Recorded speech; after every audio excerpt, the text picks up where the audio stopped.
ইন্টারভিউয়ে যদি আপনাকে এরকম প্রশ্ন করা হয়, শ্রেণীকক্ষে আপনি পাঠদান করছেন, সেই সময় একটি ছেলে একটি মেয়ের দিকে একটি কাগজ ছুঁড়ে দিল, সেটা আপনি লক্ষ্য করলেন, মানে আপনি দেখতে পেয়েছেন, সেক্ষেত্রে আপনার করণীয় কি? দেখুন, এই জাতীয় প্রশ্নগুলো করা হয় একটা কারণে। ইন্টারভিউয়ার এটাই দেখতে চান যে এরকম সিচুয়েশনে আপনি শাস্তিমূলক ব্যবস্থা নেবার কথা ভাবছেন নাকি শিক্ষা কেন্দ্রিক কিছু ভাবছেন যা শাস্তিমূলক নয়। আধুনিক যুগের শিক্ষা কিন্তু শাস্তি বর্জিত। তাহলে আপনার উত্তর কেমন হতে পারে? এমন পরিস্থিতিতে আমি যাই হোক না কেন রাগ বা চিৎকার বা শাস্তি প্রদান ইত্যাদি থেকে বিরত থাকব, শান্ত থাকবার চেষ্টা করব, স্বাভাবিকভাবে ছেলেটিকে নাম ধরে ডাকবো এবং শান্তভাবে বলবো যে এরকম আচরণ স্কুলে বা ক্লাসে একদমই গ্রহণযোগ্য নয়। তারপর আমি দুজনের কাছে জিজ্ঞেস করব কি কারণে এমন ঘটনা ঘটলো। আমি প্রত্যেককে এটা স্মরণ করিয়ে দেব, শ্রেণীকক্ষ পড়াশোনার জায়গা, এখানে কাউকে বিরক্ত করা বা অসম্মান করা ঠিক নয়। এমনকি এটাও খেয়াল রাখতে হবে যে কারোর কোনো কাজ অন্যদের ক্লাস করা বা পাঠ নেবার ব্যাপারে যেন অন্তরায় বা বাধা না হয়ে দাঁড়ায়। প্রয়োজনে ক্লাস শেষে ওই ছাত্রটিকে আলাদা করে ডেকে পরামর্শ দেব এবং তাকে বোঝাবো স্কুলে বা ক্লাসে এমন আচরণের পুনরাবৃত্তি না করতে। যদি সত্যিই দেখি এটা ইচ্ছাকৃতভাবে মেয়েটিকে হয়রানি করবার মতো ঘটনা, মেয়েটির কোনো অ্যাক্টিভিটিই নেই এর মধ্যে, তাহলে সেক্ষেত্রে স্কুলের নিয়ম অনুযায়ী প্রয়োজন হলে হেড টিচার বা অভিভাবকের সাথে আলোচনা করব। তবে আমার লক্ষ্য হবে শাস্তি নয়, আচরণ সংশোধন ও সচেতনতা বৃদ্ধি। এটুকু বলুন। তাহলে দেখুন, আপনি এখানে শাস্তি দিচ্ছেন না, খারাপ কথা বলছেন না, অপমান করছেন না, এমনকি এটাও বলছেন না যে কাউকে ভালো লাগা খারাপ কিছু।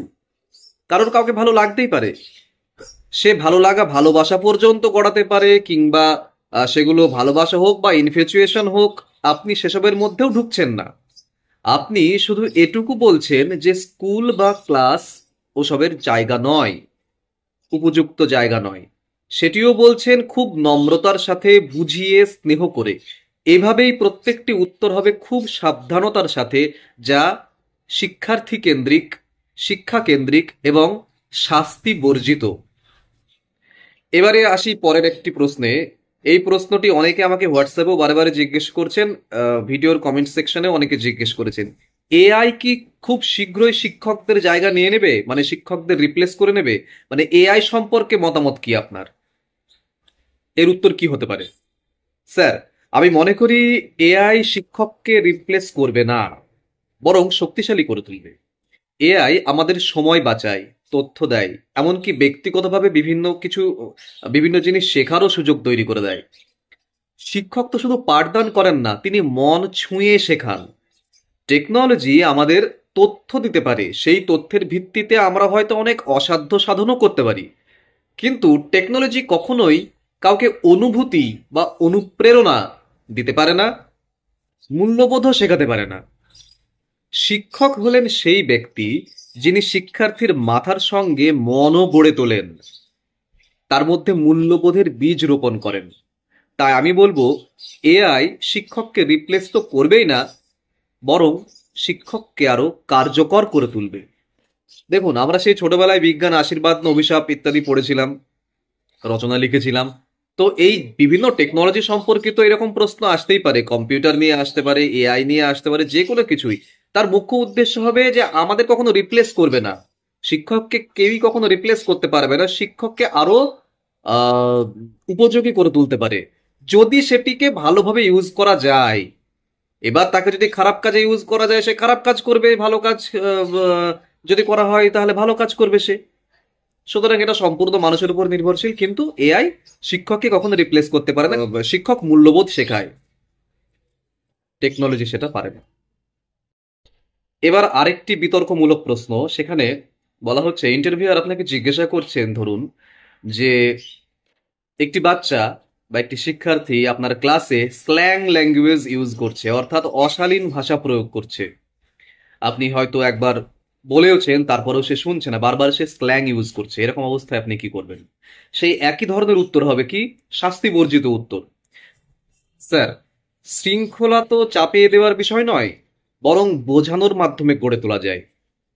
প্রথমেই বলি, এরকম খারাপ অশালীন শব্দের প্রয়োগ আমার খুব খারাপ লাগবে, কিন্তু আমি শিক্ষার্থীকে প্রকাশ্যে অপমান বা শাস্তি দেয়া ইত্যাদি থেকে বিরত থাকব।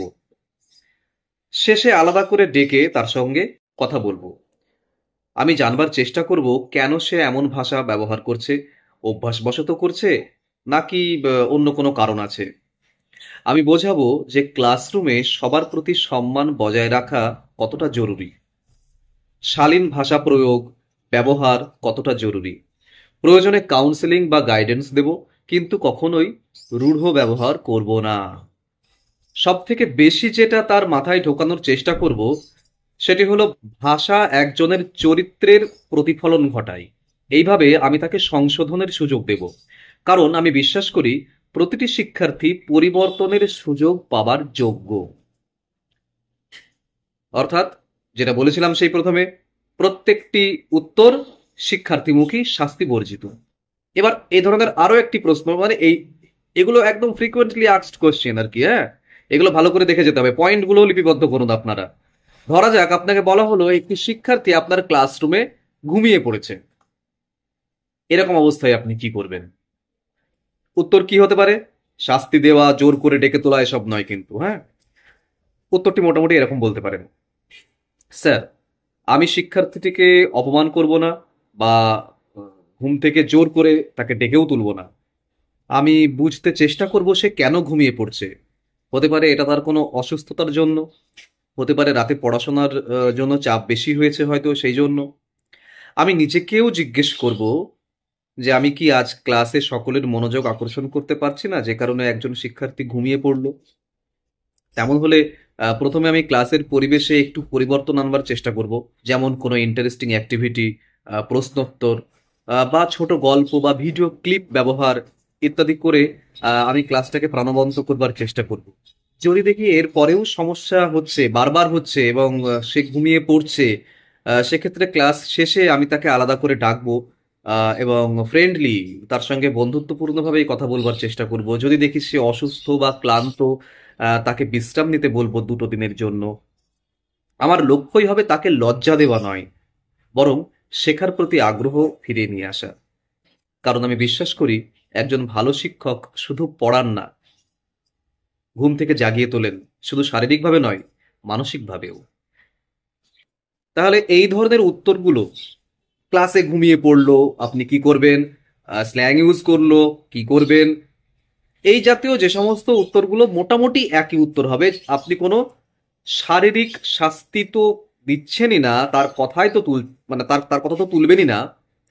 আপনি তাকে আলাদা করে ডেকে তার কাউন্সিলিং করছেন, বোঝাচ্ছেন, প্রয়োজনে অভিভাবকের সাহায্য নিচ্ছেন, কিন্তু তার প্রতি রূঢ় হচ্ছেন না। আপনার প্রত্যেকটি উত্তর হবে এরকম। আজকের ভিডিও এই পর্যন্ত।